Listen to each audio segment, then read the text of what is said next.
Tfajla ta' 15-il sena tinsab fil-periklu tal-mewt wara li intlaqtet minn karozza. Fl-istess inċident intlaqat ukoll ħuwa ta' 6 snin. L-inċident seħħ is-sibt tal-ħabta ta' 8:09 ta' filgħodu fit-triq il-Kottonera f'Bormla. Huwa mifhum li ż-żewġ titfal kienu qegħdin jaqsmu triq sabiex imorru għal kumpless sportiv tal-Kottonera. Mill-investigazzjonijiet illi saru jirriżulta li ż-żewġ taħwa li huma mill-Birgu intlaqtu minn vettura tal-għamla Toyota Vitz li kienet misjuqa minn raġel ta' 38 sena minn tal-Pjetà. Il-karozza kienet qed tinstaq fid-direzzjoni lejn Ħażabbar.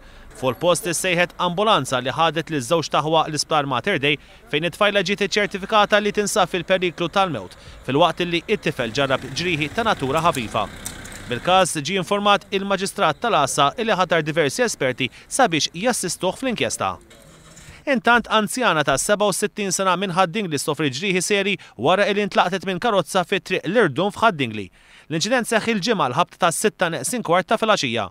Min stħarriġ preliminari jirriżulta li l-mara kienet qed taqsam it-triq meta intlaqtet minn vettura misjuqa minn ġufni ta' 19-il sena minn Ħaddingli.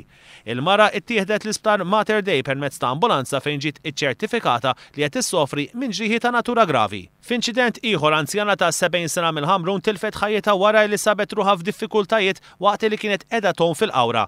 Kienu għall-ħabta tal-5:15 tal-ġimgħa filgħaxija x'kien il-mara ittellet mill-baħar minn persuni li kienu fl-akwati u ttieħdet immedjatament l-Isptar Mater Dei permezz ta' ambulanza.